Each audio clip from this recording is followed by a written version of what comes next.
Hey guys, this is Anouk speaking, the third podcaster. I know you've heard from the other two. Just wanted to reiterate that we're changing things up a little bit, pod transforming, as Yann said earlier, which I think we're coining, right? You said that there wasn't a word and now it is. We'll have a t-shirt made soon. Basically, the new format will be more researched and we're doing less a month, but hopefully each episode will be a better way of telling you guys what we think about each film. And so basically, I'm here to introduce Rocketman. I really hope you guys enjoy. This will be the old way. I think we'll bring new episodes to you, I think through It Too, and maybe Once Upon a Time in Hollywood will be the first episodes that we'll do in the new format. So we're looking through It Too. We're reading the book, which is huge. And so really looking forward to carrying on, but in a more researched way. But anyway, back to Rocketman. I hope you enjoy and leave a review. Thanks, guys. Hello, everyone. Hi. Hello. My shirt's come undone already. Oh. Having a real moment here. Naughty. Costume change. The mic stand working this time? Yeah, for now. Anouk's one nearly fell over. Mine fell over. The gum things are like wearing it down. That's why. Yeah. A quick quiz for you people out there listening or watching right now. There's something in the frame that is an homage to something, and I'll tell you what it is and try to see if you can guess. A gay fantasia on musical themes. Where do you think that's coming from, guys? Sorry, say that again? A gay fantasia on musical themes. Oh, right, okay. So that's clearly a description of the movie, but we're trying to work out where it's from. Who said it? Yeah. Oh. Elton? No, it's another entirely different piece. The first book of that trilogy kind of is called Millennium Approaches. No idea what you're on about. Right, so Angels in America, there is a kind of a subtitle just under it, which is a gay fantasia on national themes. Oh, I see. Right, okay. So now we're talking about a gay fantasia on musical themes. Yeah. So let's talk about right now Rocketman. 2019. Wow. That's a really obscure theatre reference, so if you got that, well done. Well, I learned about this way before it was, I realized it was theatre. There's the TV film, obviously, with Al Pacino and all those. Mm-hmm. So I've got to say, I knew in advance this was going to be a fantasy, so I was not put off by the style. Well, this is a musical. Let's just say it here. This is a musical film. Yeah. There's no mistakes here. There's what's it called? What are they called? You'd have to save. I know. I've completely forgotten. Like this recitative. No, the thing where it's like if this is in it, therefore it's that staple, like staples, but motif. I don't know, but I basically genre, trademark, genre. Yeah, all of these. I had a brain. Just went from my brain there. What I was going to say of singing, expressing feelings through song, and other people not being like they're singing. So musical. Yeah. Yeah. Well, that's probably why I had, right from the start, a sense of old style over substance, which actually shifted up until he went back to meet his dad after he got famous. I was like, that's a bit intense, isn't it? Oh, yeah. I mean, it's clever because if you did it a straight biopic, you have to kind of pay attention to the order that songs come in and when they're composed. This way, you can have any of the songs going at any point, and it doesn't matter what order they come in. I mean, we start with Goodbye Yellow Brick Road, which is not the first Elton John song. Sure, of course. So that immediately we're like, right, Bitch is back. We can use any of the songs in any order from any era of Elton. Yeah, that's whenever a good we point. want. Yeah, that's a good point. Without people going, well, in the chronology, Elton hadn't written that yet, which some people had a right to say about Bohemian Rhapsody because that was a straight talking biopic. Going in order, you know. Right. I don't remember if I said in this podcast. I think I did, but usually now I need to actually, just like when you were working on monologues, you have to find out what the hook is right away. I was only hooked with the dad bit, and when he's calling his mother to come out. Right. That's when actually, and it's not at the very start, it's at some point towards the beginning of the middle or something. So that's when I got hooked. So you didn't like the beginning? You weren't... For me, up until that point, it was all style over substance. But you're not a musical fan though, Yann, right? You categorically, Yann's gone like, when we do musical month, I'm leaving the country, which is fair enough. Which means you will probably struggle with a lot of musicals with the style over substance, because that's I think that's fair in the sense of if we're looking at a piece that would take apart somebody's life and look at it with a really deep, why did this person become this? I think there's a bit of that, but also it remembers it's a musical with Elton John songs, so it's like, right, we can have this, but we can also have fun. Yeah, like, it took major risks in my eyes. I think the style over substance things for me is a great positive for this film, because it, unlike Bohemian Rhapsody, where it's very straight and we said in that episode it didn't really take any risks. This one wasn't afraid to take risks in its musical numbers, and therefore made it stand out to me as a more, in my opinion, a better piece of cinema than Bohemian Rhapsody in my eyes. Yeah. So we know why I don't like musicals, right? I've told that, I think, because when I'm listening to a song, I used to be moved by and shaken by beautiful melodies. And only recently did I start to focus on what is actually, what the word means. The lyrics. The lyrics. So you'd be an Elton fan as opposed to a Bernie fan, because Bernie writes the lyrics and Elton writes the music. No, it's just that I'm not trying to translate them. So for me, it's just music. I don't get the message, except that rarely happens. And it happened here because I've been following what's been happening. And once he's overcome plenty of stuff and he's singing "I'm Still Standing," that I got that completely, but I usually don't. Right. Okay. Is that true in just normal music as well then? So you would hear a song like American Pie and be just listen to the music as opposed to the lyrics necessarily? Or is it just in the media? Is it the medium of cinema and musicals you're unsure? No, it was for every music, but so that's also why I often, because it happened like at least 5 times in the last 2 years when people are asking me what the words in English mean. I was like, yeah, I don't know. I actually don't care what they mean. Sure, yeah, okay. yeah. But I sometimes also obviously go out of my way to understand what they mean, but usually it resonates that much that, I can't listen to that now. Right, okay.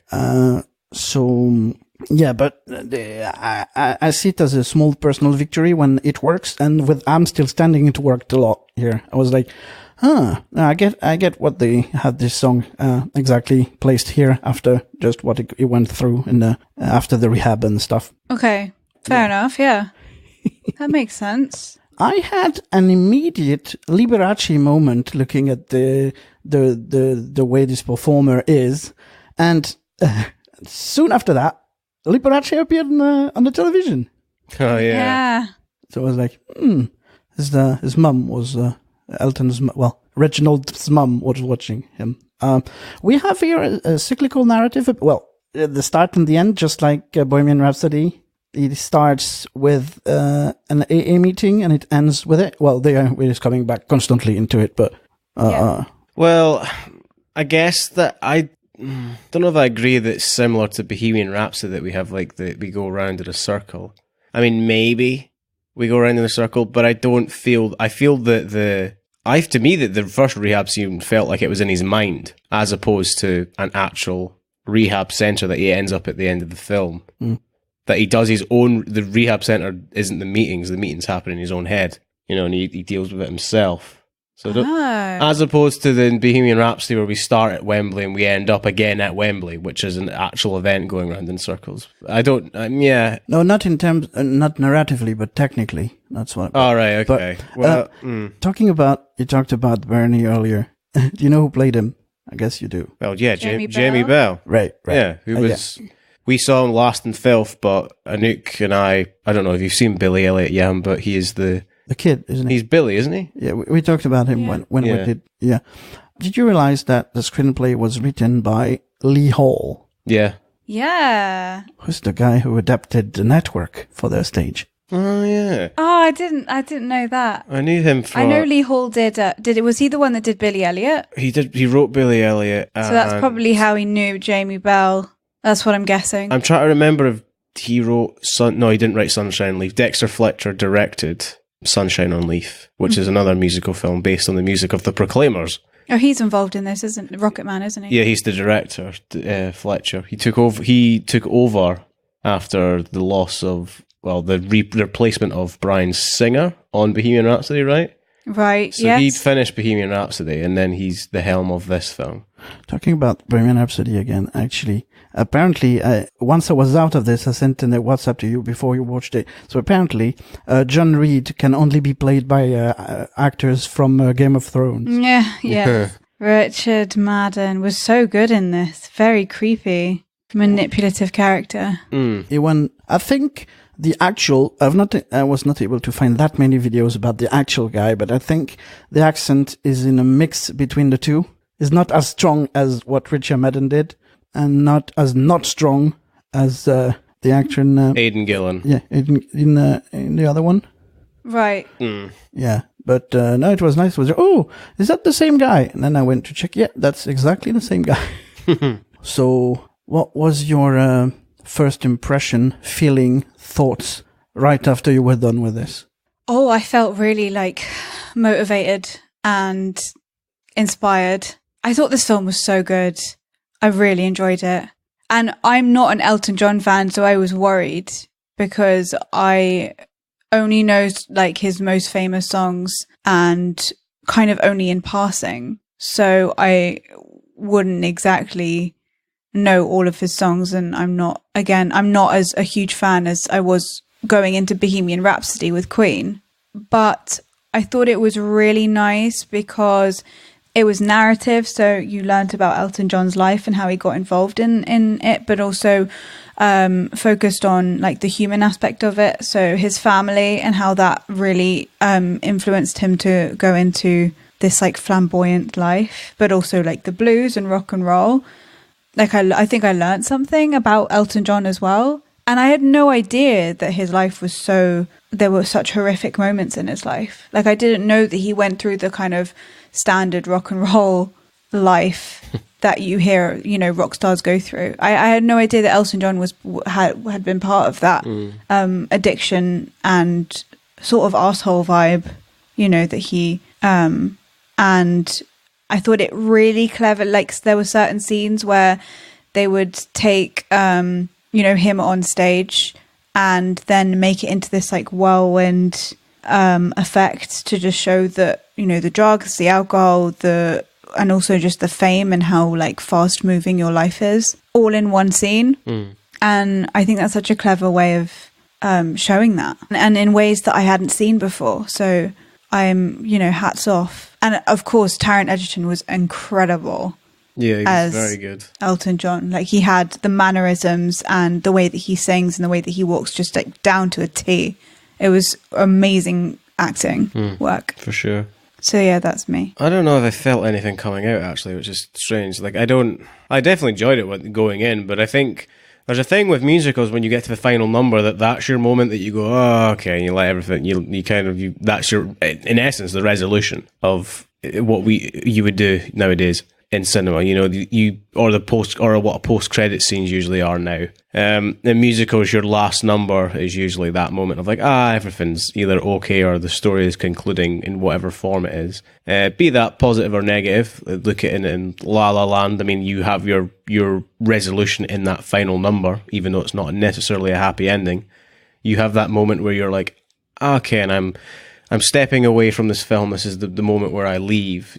The separation from what you've seen to going out of the theatre or the cinema. So in that sense, I don't know if I felt anything while the credits are going, for sure, but definitely in the last, While I'm Still Standing is a banging tune. So yeah, when you're in there, you're having a great time. And I really like that scene because I know the music video and it's spot on. They've basically just spliced him into the old video, yeah. And maybe with some pickup shots for the face and stuff like that, which was really good. Yeah. But yeah, I don't know if I overfelt. So I thought about what I saw. I mean, Some of the sequences in this film are really, really interesting, I think, and kind of has changed the bar for biopics. And again, musical biopics, I should say. And again, another film that we've seen that kind of just highlights that Bohemian Rhapsody wasn't all that special.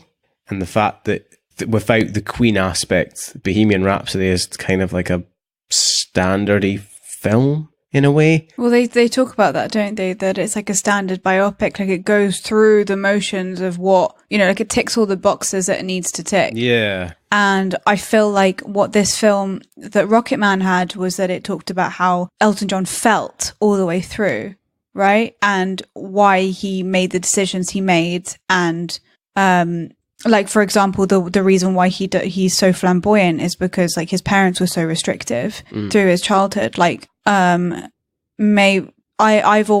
like one of the main reasons why I'm so interested in acting and why I got into it, because there's like a human level and you get involved in why people do what they do. So these films really speak to me, but Bohemian Rhapsody sort of felt like we are showing what we need to show, but there was no heart in it. Like, you didn't know why these people were doing what they were doing, and it kind of forgot like the human aspect of it. Which is a shame, because Rami Malek's performance is very good, but it's like we said whenever Spider-Man came out, that Tom Holland, great performance, but film not necessarily that great. But here, I think it's the opposite way around. I think it functions well as a very interesting piece of film to watch. And even if you're not a fan of Elton John and you watch it, you'll be interested. It kind of made me a fan of Elton John. Like, now I want to listen to his stuff all the time, and I'm super interested in the interviews. As well as being a pretty decent piece for Elton John fans. I wouldn't necessarily say I'm an Elton John fan, but I do know quite a bit of his music. I don't know how I'm kind of in the middle of being aware and liking what I hear, but not necessarily going like, oh yeah, I'm buying the album as soon as it comes out, sort of deal. Or going to see him. Yeah, that sort of deal. Yeah. Yeah. Whereas now you kind of wished that you could be there in one of those gigs. Yeah, they would have been quite wild, probably. Oh, definitely. So yeah, I mean, all of these things, like I had no idea that. I knew he had this like flamboyant side to him, but I didn't know that he was that so out there.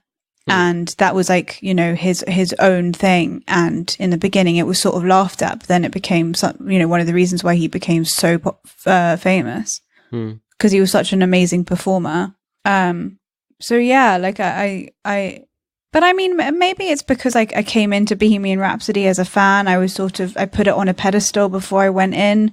Like, I don't even want to hate. I'm not even hating on Bohemian Rhapsody. I guess it's because if you like put these two films together, which I think a lot of people are doing. Yeah. I think this one was a lot more successful in understanding the man behind all the stuff, rather than telling us what happened. Well, the man behind for this one is still with us, actually. So that helps. Probably. Sure. But I guess you have like Queen was really heavily involved in Bohemian Rhapsody. So there's kind of no, I mean, I guess that is a point, especially because they probably wanted to be as respectful as possible. I guess. I mean, it's a good job this is done well, because there was one feeling I had when watching it. It's like, this is going to be a stage musical within the next 5 years.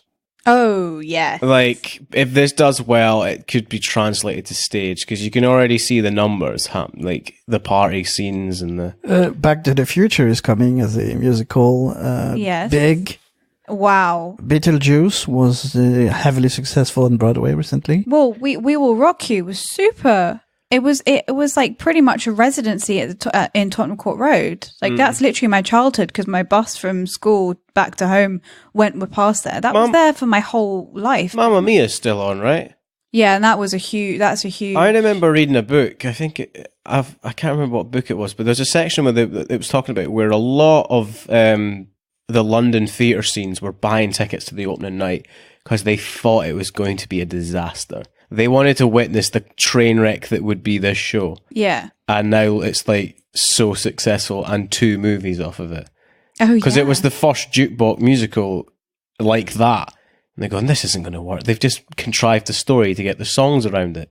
Yeah. And it worked. And this isn't obviously a contrived way of getting songs involved, but I thought it was interesting to have scenes and then split into songs that work with that scene. For example, when Bernie goes off with this woman in America, we start into Tiny Dancer with Lay Me Down Sheets of Linen, or later on when he's in the pool singing Rocketman. Although I did notice that they changed the lyric from I miss my wife to I miss my life, which was an interesting choice. Clearly for just the scene. Oh, right. Because the lyric is I miss my wife. I miss the earth, I miss my wife. But it was I miss my life, which works because he's lamenting about his life as a train wreck. Sure, yeah.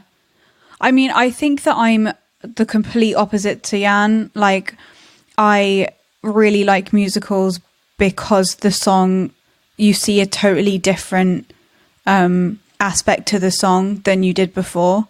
Like, all of these songs that you knew before, like, I can now connect to the storyline of Elton John's life. And you still haven't heard the one that's about, I can't remember what the title is, but it's about You Saved My Life, basically, about when somebody saves him from killing himself, which isn't the case in the film. The film is a different, I don't know if he did that, actually. He might have done, but there is another. I think he tried to put his head in an oven, sort of deal. And somebody pulled him out. I don't remember if it's Bernie or not. I don't think it is. Actually, I agree with you on that, Anouk, especially since I actually gathered that it is what they were doing with I'm Still Standing. It's just that usually it's not, well, the standard musicals are not based on an artist's songs, are they? The songs are created specifically for that musical or out of a movie. Sure, yeah. Well, that's what. So I was making 2 points, basically. That's what a jukebox musical is, which is you take the songs and you create the narrative. Yeah, so that was really interesting for me, especially because there are so many Elton John songs that are really sad, and of course it's all about the lyrics, and so you could kind of take your own meaning from the song in whatever way. And I like the thought that, you know, there are some songs that connect to like his past, like his childhood, like, and also the really interesting thing of like, you know, he's writing it, but his parents and grandma are singing it. Like, I really like that dichotomy. And then, of course, like, for example, Les Miserables, you know, excuse my terrible French accent. Or as Les Mis is the ones that just call it for the musical. Yeah, I mean, I'm sure that, yeah. Of course, that those songs were created for the musical, and so you can usually only take one meaning from the song because it's the only time that you've seen it. So, I mean, I kind of enjoy both, but in Rocketman, you have both the enjoyment of the song, but then also like, oh, actually, this could be, you know, connected to his childhood, or the fact that, you know, his friend isn't gay and he's sort of losing him to, you know, either this other woman or women in general, or at least like the fame and whatever. I see your point. I agree entirely. It's just that I think I'm not familiar with his songs at all. Yeah. So probably the one I was the most familiar with was I'm Still Standing, which is why I liked it a lot. But had I been a bit more familiar, I would have loved it all the way through. Well, I loved it, but I was a bit confused a few times, but I liked it. I was super pumped after the I'm Still Standing, so yeah. I think when it comes to, when we're talking about songs here and the meanings of songs and such, I actually think there is a extra added beauty to, we'll take your point of Les Miserables, that somebody sees the source material and can interpret emotions and thoughts and dialogue and such into song with music. Yeah, it shows the power of music, doesn't it? And it shows the power of the story, because the story, the source material is so good enough that somebody that's brain works in composing music can take what they've read and construct. I mean, if you look at the songs in Les Mis, bloody powerhouse songs, man. Oh my god! So to take, and I haven't read the book, but I know from Yann's account that it's heavy, and it's an account of of the times. So to be able to take all that and to make people feel the emotions that you should feel when reading the book, although they've just added music to help illustrate that feeling. I rate musicals in that way as well, because there's a thing. I'm more emotionally moved with music than I am dialogue, I would say for sure. So there is a power in a musical that can take something that may not affect you, like a passage in a book, let's say, and then make you feel something on the stage. Well, I don't know if I talked about that in Aladdin, but obviously as I go from as a base, the melody, everything, even when it's a musical with stuff created for it, most of the time is melodious. It's melodious enough for me to enjoy it. But in the Aladdin, the song where Aladdin is in the markets and basically just talking about what he's doing, that was, and that's why most of the songs in there I only liked two, because I had the feeling it was just talking most of the time, with a kind of melodic voice, but that was not songs. Mm-hmm. Yeah. Yeah. Fair enough. I mean, I guess that's the difference between people that like musicals and don't like musicals, right? That's just the basics, right? Yeah, I mean, I guess there's always going to be a difficulty with musicals because it is a little bit out of reality, right? Like, of course, this isn't happening. And I'm not saying this is how you feel, Yann, but like, I'm sure lots of people watch musicals and think like, well, that's not going to happen. Like, why are all these people knowing the choreography to this dance? Like, they just met. Like, all these things. And I understand that. Like, and also, if you have that type of mind, you're never going to be able to get out of it. So you would never sort of enjoy musicals, right? There's a certain level of leaving your realism at the door with musicals. Yeah, I mean, it depends on how your mind works. It's like let's take example. Let's say magic. If you walk into a magic performance and you're looking for how do they do it, sort of deal, you're not going to enjoy it on the same level as somebody that's just going in to be wowed by the performance. It's the same with musicals. If you're going in a musical going, I want grounded reality and not straightforwardness, but the opposite of wonderment and going with the music and listening to the songs and realistically poetry in a way. Like, it's not obvious sometimes what the songs are necessarily about. I mean, songs are a form of poetry, right?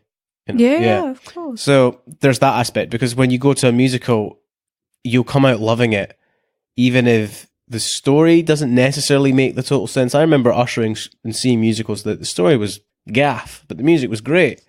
So it was fine. It didn't matter.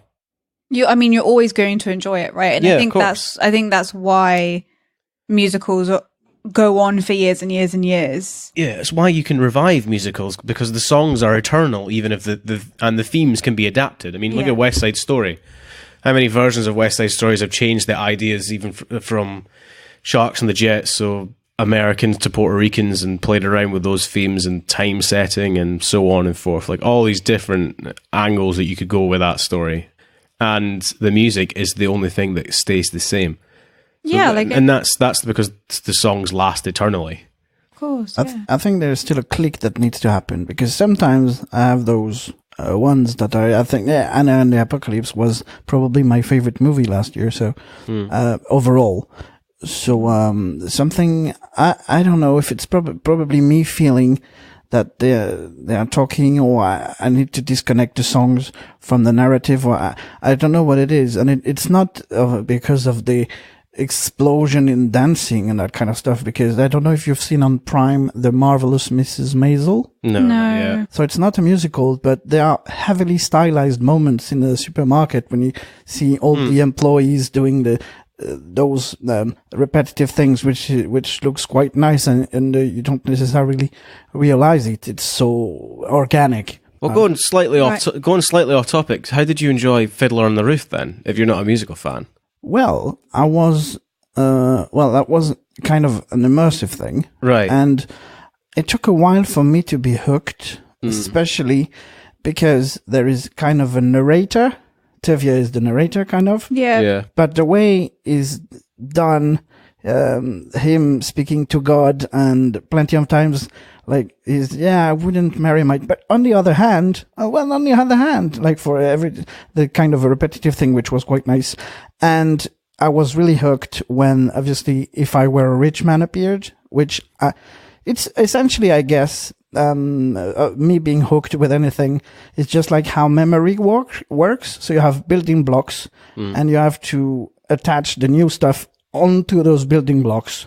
And I think they need to come and build upon stuff that I already have. And those projects that don't do that, I'm not a fan. I'm not sure I haven't discussed internally that much about the subject, but yeah. So maybe before you watch a musical, kind of like listen to the soundtrack. No, also that might be yeah. Well, maybe. no, actually, no, I don't think so. The thing is, actually, Fiddler on the Roof, I saw it. It was an ambiance. That's also why I filmed a bit in VR, so other people could see how it looked like. I also loved last year's Fringe, My Left Right Foot, or My Right Left, yeah. It's being there and enjoying the performances of people in there. I like that. Be more. Interesting to see if we could. Jesus Christ Superstar might be an idea to do, because it's all, or Evita. I also don't know Jesus Christ Superstar at all. I mean, in the sense, because Jesus Christ Superstar is entirely sung, as opposed there's no dialogue in it. So it'd be interesting to go, because the melodies and the music are excellent. It'd be interesting to see if that would bridge the gap for Yann, because there is a certain disconnect in musicals where it goes song, dialogue, dialogue, song, dialogue, dialogue, dance number, song, dialogue, song, dialogue, end. Right, sort of idea. Whereas the ones that are all music the whole way through, or Phantom of the Opera, you're in it the whole time. You know, there's no like out of that set piece, that the word, I can't find the word. They've like, it's like staple of a genre. It has to have this, but I can't remember. Traits, that's it. That trait, you know, of it's all music, it's all song, it's all this the whole way through. If A, you enjoyed it, or B, you understood what's going on. Yeah. So we could try that. Yeah. Maybe not for an episode, but just to see if that could bridge the gap with Yann. It also might make him hate musicals more. True. It could go either way. Sometimes when the whole thing is music, like an opera, like not everyone likes opera. No. And like, for example, we've spoke about one of my favorite films, Le Parapluie de Cherbourg. It's a French film. It's one of my favorite. Excuse me, it's not spoke. It's we spoke about. Is it recitative? Is spoke the right English? What? Apparently, I've said something grammatically incorrect. I feel woke now. Is it spoke? Or spoke? Or I don't know. Spoken or spake? Is it? And we didn't speak about you, so you're right. I've just made a total arse myself saying that. Whatever. I also don't care. I was saying something. Sorry, babe. Yeah. So I mean that whole thing. There's no dialogue. It's all singing. And also means that you don't have like a motif in the music, right? Like sometimes they're just speaking through the cadence of how you would say a sentence, like in the French language, which is quite musical anyway. But like, so it's not like, of course there's a running motif in the whole film, but like sometimes a sentence will be said and that it will be completely different to the rest of the film. Do you know what I mean? Because it's not like a song. They'll probably have character motifs where there's certain melodic beats that appear slightly alterated depending on what characters are speaking. In that sense, the musical will be sense. So just the idea of reminding you who each character is. Yeah. But I know what you mean. And also like how they feel. Yeah, I love that trick where they have that musical beat and then if they're sad, it's in a minor key. I'm like, yeah, I remember that. Yeah. Anyway, the reason why I bring it up is because that film is exactly that. But also I had the, what's it called? It's not privilege. Whoa. It's, I had the added, benefit of listening, like, growing up with these films, and Nosferatu is a silent film, so you've got music all the way through, and also Bollywood musicals. Oh, of course. So I guess it doesn't freak me out. It's like just a different genre, but I feel like if you didn't have that basis, it would probably be like, oh, whoa, they're singing now? That's weird. Well, we definitely don't have, and I talked about that a few times. There's also a major cultural difference. We don't. France is not known, and that's actually true for its love for musicals. Right. So I was not engulfed into that world at all at any point. So it's pretty awesome that Rocketman, you enjoyed it.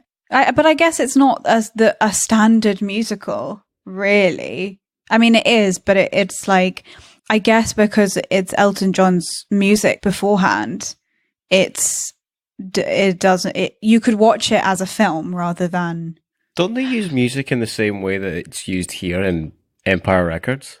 Like, some of the songs relate to the characters' feelings, right? Yeah, but do they sing them? Sometimes. I'm sure there's one at least when, like, the guy who fancies Liv Tyler puts on a song, probably.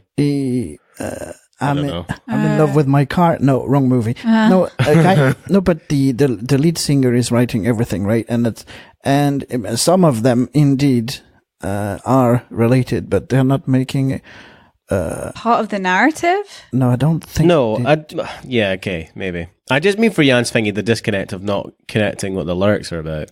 No, but again, had I known the songs beforehand, I would have loved it way more. Sure. I knew a song, so I loved it. But if I didn't know the song, I'm not sure I would have enjoyed it that much. Yeah. I do. Yeah. I mean, Elton John is an icon, so they were banking on the fact that people are going to know pretty much every song. So they wouldn't have that problem usually in terms of America and Britain, you know? So, and also even if you're not a fan like me, you will know 2 or 3 for sure. Yeah. Yeah, well, and also but that's a semantic question. It's different, but that's common sense, but just as a non-born in the English language.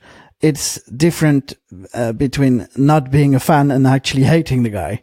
It's just that you don't know that much about him. So that's what you mean, right? Yeah. No, I don't hate Elton John. Yeah, you would say like, oh, I'm not a fan. Like, I don't. But no, that's not what you mean. It's just you don't know enough about him. Yeah. As in, I'm not a fan, rather than like. Yeah, that is a confusing sentence. Yeah, and that's very true. Because you have fans, you have non-fans, you have the rotating ones to get not that air. fan. I'm not a fan either. I'm sure you can see that. So you have a fan, I'm a fan of something. But that comes from fanatic, right? Yes. Then you have. So I'm not a fanatic. I'm not a fan. But I am. I wouldn't say there's things that I know about Elton John I don't hate. So an appreciatress. Exactly. Whatever word you want to put on it. It's strange. We've got 2 meanings for not a fan. I'm not a fan, or I'm not a fan. So, I mean, it's quite colloquial though. Yeah. Like saying I'm not a fan is pretty colloquial. To say that I hate something. You wouldn't say that in a professional setting, I think most people say I don't know much of them. Yeah. More than I'm not a fan, as in the middle meaning of not a fan. Yeah. Well, it's a bit of a joke, isn't it? Like, I'm not a fan. Like, it's a bit sarcastic and a bit of attitude, right? My favorite, has nothing to do with fanatic, but my favorite being, I'm not impressed. I'm not impressed. Which I learned here in the UK. That's a good one. That is a good one. I like that one. Like in terms of not saying that you thought it was complete crap. I'm not impressed. I'm not impressed. Yeah, we are not amused. So musicals are a bit of a weird one. And also, it shocked me that it was a musical because I wasn't expecting it. I don't know if it's ever been talked as a musical or if either of you went in knowing that it would use his songs like that. Again, I didn't know it was a musical. Probably, again, because the benefit of coming after Bohemian Rhapsody is everyone kind of expected the same sort of thing. Yes, I was expecting it to be Bohemian Rhapsody. But it is listed as a musical. Right, okay, so I just missed that, okay. Yeah, biographical musical film. Right. Based on the life of, As opposed to a music biopic. Yeah, exactly. Which has its own problems, but you guys can just listen to Bohemian Rhapsody episode for that. Oh, yeah, we did go in deep on that, didn't we? Yeah. And even without plenty of music disturbing the piece of dialogue. Oscar winner, by the way. Just remember that. Bohemian Rhapsody, Oscar winner. For editing. Oh, dear. Film editing. And best performance, so yeah. So well, but that was well deserved. The I editing one was a bit weird. It was a bit that weird. I agree with. Rami Malek was incredible, and also as an actor to do work on someone that it was living and it is living for Taron Egerton. It's pretty hard work. Like you've got an added responsibility and added pressure, but also like. There are certain things that you have to you have to have a knack for. Like it's not easy. So I totally understand why they would. But the other, anyway. So Alessandro Manzoni's question. So what were the filmmakers trying to achieve? Just a retelling of Elton's life, I think. Yeah, I guess. Maybe an understanding of what it was like to be a young rock star and and different ways that you could get manipulated, and also how to how to see the signs of someone, like, oh, maybe I should go to rehab. The story of a man who just needed a hug. Did they succeed? Yeah, I think so. I think it does, yeah. Was it worth it? Definitely. I mean, it made double its profit back. So in terms of business It only cost 40 million. I'm like, only 40 million? I know. And then nowadays, like, Jesus. I know. I wonder if it's a gold mine. It's a thing about stars' dads who are dicks for some reason. Shine, David Heffcott dad was a bit rough around the edges. Oh. Here we have I don't think it's. Well, there is something. I'm not sure what it is with the dad, but the dad clearly just didn't want anything to do with him. And you see that from the relationship he has with these new kids. It's like, brutal. I'm like, Jesus, that's tough, right? Yeah, and it was totally on the nose because, of course, all the things that he did as a child, and his dad was like, "Get out my face." These kids did exactly the same, and he was like, "Oh, come here," and hugged them, not even thinking about it. The interesting thing is as well that the mum was really, really creepy because she never said anything well, of course she did, but she always started in this nice way, and it was a lot more manipulative and insidious than she was just a bitch. She was just really difficult. And as a young kid, all the little things that she would do and say are gonna get underneath your skin, and basically it was just a really unloving household. Yeah. That's basically, so this whole quest to find the right love and the right person to love kind of makes sense because he didn't really get any as a child. I mean, of course, grandma, but she also seemed quite restrictive in how much she showed love for him. A little bit, more so than the mother for sure. Yeah, of course. But again, there was no intimacy with any family member. No. It does make the John Lewis advert from last year a bit... because the whole premise is the buying the kid the piano sort of thing, and everyone used to go, oh yeah, that must have happened to Elton John when he was a kid, that's why they've used Elton John in the thing. I'm like, yeah, well, not exactly the most loving household, was it? No. Of course not. But do the research. In terms of me liking some musicals or not, or the specific one, for instance, it also sometimes I think goes with the fact that I like to be told stories and for the first time about something. So essentially, if I keep continuing almost twice a month to go to magicians or mentalist conventions, it's not to discover the new tricks, but to discover new magicians and talk with them and discover the universe and stuff. So I don't have any comparison element to have face this film. So obviously I was for the very first time of my life introduced to Elton John in a way I liked with this. But if I were to watch some other pieces based on his life, I would probably have a bit more of an understanding and be, yeah, no, that was actually completely crap and I preferred the other one. And But yeah, every time I discover something new and engaging about a new person, I'm veering towards liking it anyway. Right. Okay. Sure. Yeah. That's interesting. The desire to be told stories, man. We all have it. Yes. Yeah. Yeah, who has a better story than Brand the Broken? They're going to Comic-Con, and it's going to be a bloodbath. The 2 writers, Dan and Dave, are appearing at Comic-Con at a panel. I'm like, that's just... I was going to say that the actors are still beloved because they still were very good. And I think people know that. So sadly, all of this intense hatred is going to be for those 2. So that's going to be... I can't wait for their biopic. No. It starts off with them writing season 1 and all the love, and then see what happened. That'd be a good biopic. I found a very nice website online, by the way, which allows you to create your own Stranger Things, Star Wars, Westworld, Game of Thrones opening credits.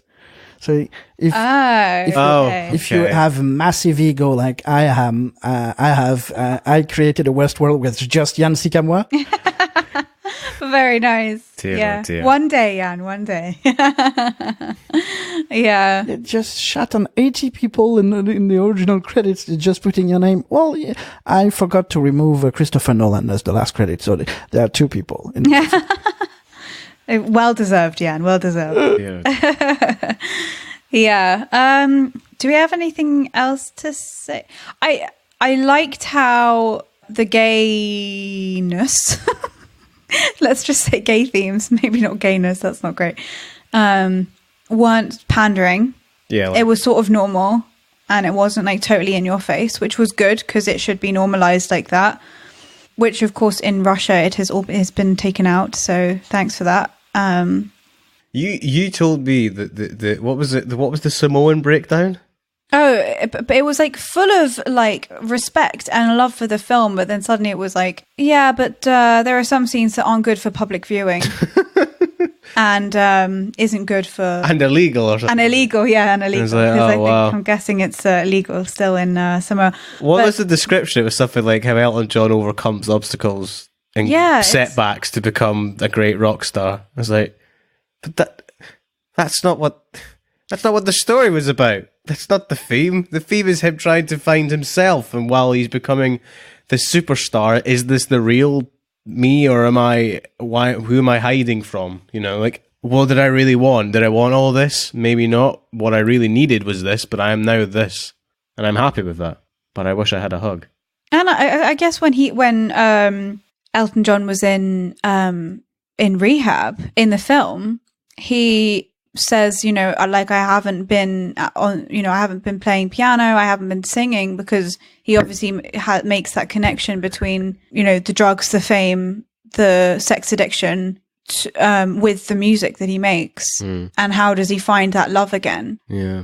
And of course that is like then connected to like him meeting up with Bernie and him saying like, look, you can basically seeing his friend again, after he was being a total arsehole to everyone around him. Even though, what's his manager's name? John Reed.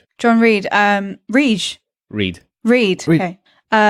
John Reed, manipulative, horrible character, which is a shame because, of course, in the beginning, you're like, who is this? And which is interesting because that's actually the reverse in Bohemian Rhapsody. That's the other guy. And you don't know that. And John Reed is an asshole in the Bohemian Rhapsody. This kind of the same kind of dynamic, but with another guy. You know, the Peter or the... Yeah, the other guy, yeah. Oh, that's interesting. The leech guy. Yeah. He leaves in Germany at the party thing. Right, okay. So, interesting. I don't know. I've forgotten Bohemian Rhapsody, if I'll be honest. It's interesting as well, like, this manager and talent connection is super in right now. I cannot... You have Bohemian Rhapsody, you have this, I was about to call it a song, this film, and then, of course, you have Elvis, right, coming out. I can't wait for that. Not coming out, but I think it's being made. Well, it's been talked about for a while, but I can't wait for that film. Oh, 'Cause I'm such an Elvis fan as well. That's a weird relationship, a really strange relationship. But I think it's really important because, of course, it's so common and it's sort of joked about, you know, like, oh, my manager's an arsehole and he's manipulative and he takes all my money. And like quite a lot of child stars have gone through hell because of their managers, right? Usually the managers are the parents. In some cases, and that's where all the money goes, right? Yes. Well, at least the money goes to the manager, then it goes to the parents because you can't have the money until you're a certain age. Yeah, before you're 18. So that's a whole different dynamic as well. Yeah. The problem is that the only way to be what I call, and I've only met one person like that, a true artist, is to have a personal assistant or a manager.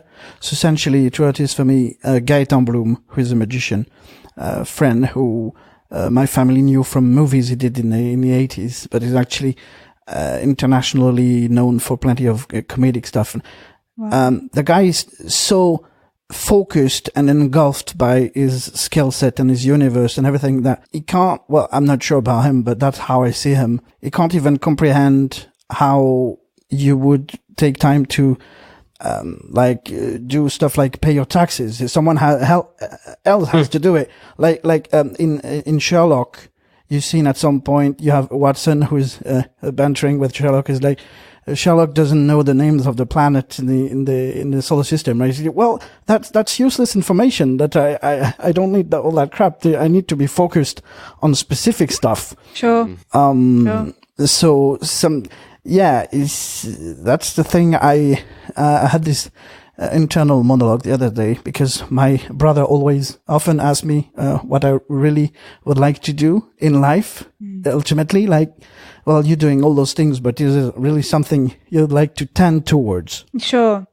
Being a true artist and not focusing on all that crap that actually makes you, but you have to, like, plenty of stuff that you have to overcome and to delegate to give to other people for that to happen. And that's, that rarely happens. I've only met one person like that. Yeah. And I guess you do have to be a bit strange. And I mean that in a loving way, to be obsessed with something so much that nothing else matters, because really society is not going to like you. There are going to be people that find you really difficult. Well, maybe having lived a bit before, because if you're like that, you'll tend immediately to become a dick for sure, from the outside people. Yeah. But if you had time to develop social skills before, that would probably help. Yeah, probably. Yeah. Well, this is what they say about drama school. Like, there's kind of no point in you trying when you're like 17 or, you know, that. And of course, people do get in when they're that young, but it's rare because you need some sort of skill in life, right? Because it's because you have to be obsessed with it to become successful. You need to be that level, like, obsessive. And means that, you'd need some sort of social skills or at least ability to live properly. Yeah, there is a huge imagination element in acting, right? But if you have some blocks to build on top of it, that's even better. Yeah, you need to understand humans, really, because you need to be different humans for the rest of your life. Yeah. Well, I mean, that's interesting because I thought that in this film, there's a scene when Elton John is saying to John Reed, "You've ruined me, like, you're an asshole, like, get out of my house." Like, you know, he basically just walked in on him being sucked off in the garden. Well, this is an explicit episode.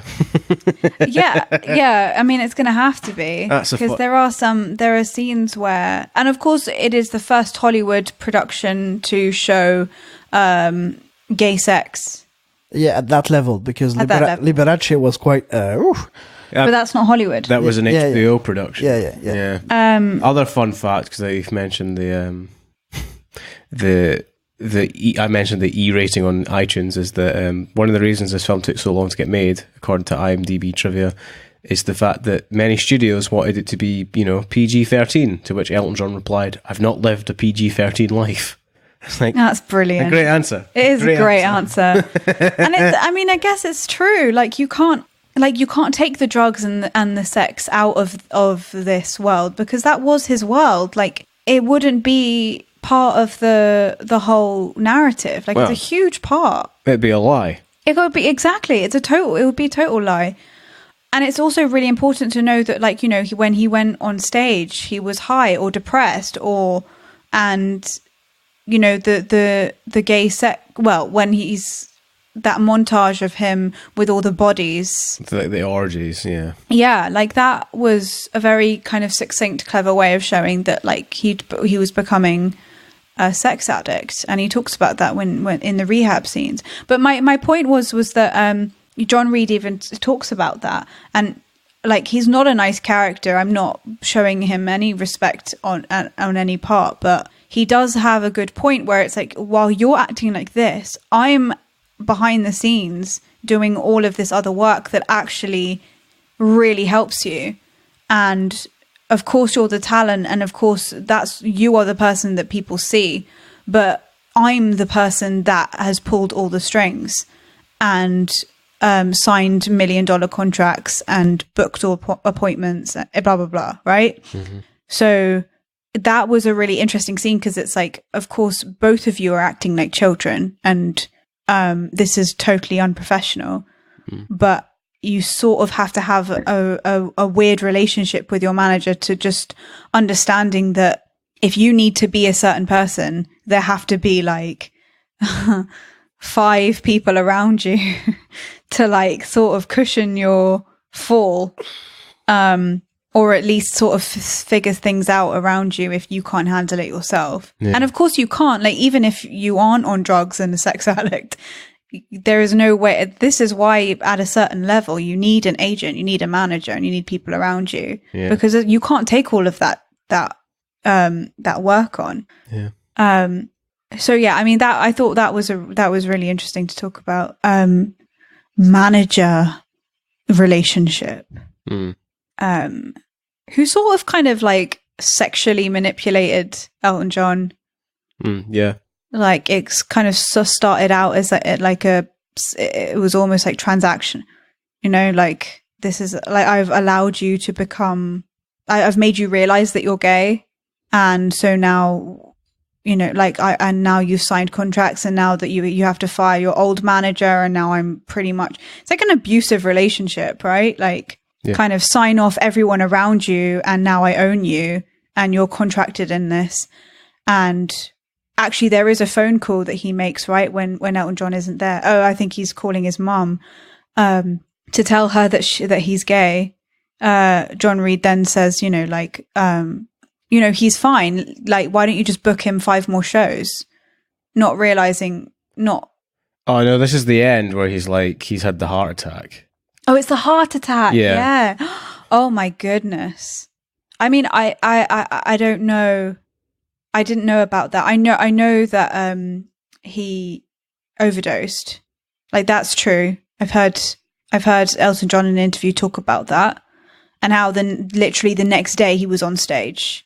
But of course, it also sounds like it was sort of both of their decisions. Mm-hmm. Because of course, Elton John, again, when we're talking about this obsession, he talked about how he would never miss that opportunity to not go onto Wembley Stadium. I think it was something huge that he had to do the next day. And he talks about how there was no way that I would have missed that opportunity. Mm-hmm. So yeah, it's like this is sort of the show must go on mentality. Cool. Do you think we have anything else? Not related to the film, no. All right, sure, I'll ask the question. So Anouk, Yann was Rocketman. Good, bad, or explain standard. Anouk? Oh, it was so good. It was so good. I would recommend this film to anyone. And very, there are certain scenes as well that are really interesting and sort of stylized. And I've always liked that in a film. There's like the huge Hollywood blockbuster, but then they have these like stylized moments where they use like lighting and sound and physicality, and really succinctly acknowledging, you know, the drug-addled mind of Elton John at the time, but also how the show must go on mentality like that in like a few scenes. I thought that was genius. So yeah, it was really good, basically. Yeah. I think Christopher Nolan should not retire. Rocketman is the worst thing I've ever seen in my entire life. No, I'm kidding. It's becoming a thing now, is it? Yes. What's with the Christopher Nolan bit? I don't know. Because we love him. I pronounced it weirdly, I think, in the other Nolan or not, but anyway. Fair enough. Well, yes, I liked it a lot. It was good. I was super pumped for it. I was down for a couple hours in a nightclub to like spend the whole vibe that was going on. So yeah, no, great. Yeah. Yeah, it's good. I liked it. Liked it a lot. Good. No, it's good. It's nice to see another sort of modern day musical. Not seen one of them in a while. I'm not seeing Mamma Mia because I don't think I could do it. So yeah, this was nice. I've seen the first one. So when I was editing, so the last film related to music we talked about was yesterday, right? And editing it, I realized that maybe, all those additional things, well, and actually all the things that disappeared, maybe were things that were considered extremely addictive, like things loved by millions of people against their better judgments, because it wasn't like the Beatles the first time they had like crazy fans, like I want you inside me kind of thing. Mm-hmm. Well, they probably were around with Elvis too, but it was extreme with the Beatles. Like it was extreme. Coke, cigarettes. So maybe I haven't checked, but maybe it's something like this. Also, we've talked about Spider-Man Far From Home, and I've checked what this whole snap and blip thing is. Kevin Feige said that they have narrowed down the definitions because there were so many speculations. The snap is when everybody disappeared at the end of an Infinity War. The blip is when everybody returned at the end of Endgame.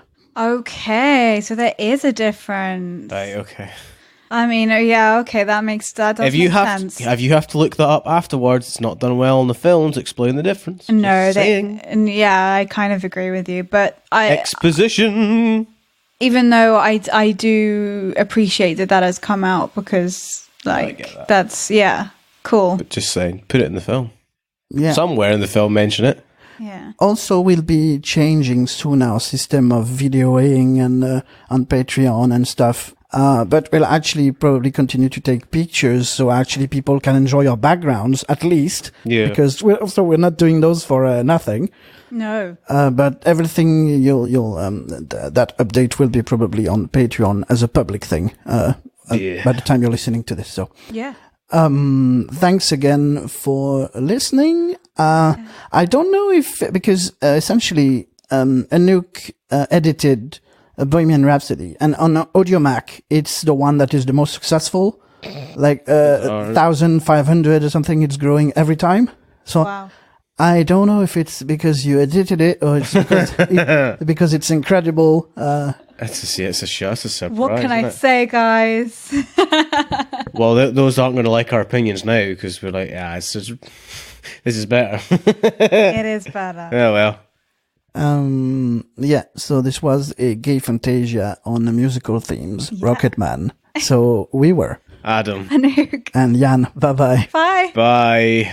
Thank you for listening to another episode of the Good, the Bad, and the Just Plain Standard podcast. If you like what you heard, you can leave us a review via iTunes. If you want to keep up to date with what we're doing, you can check us out on Facebook and Instagram at Good, Bad, Standard Podcast on both platforms. If you fancy seeing the live streams that we talk about on the podcast, they can be found on youtube.com. You search for Milk in a Wineglass. There are other bits and bobs on there too, just to see what Yann's up to during the week. And if you really like us, like really, really like us, why don't you head on over to patreon.com/goodbadstandardpodcast and have a look if you want to support us. Any small donation is appreciated.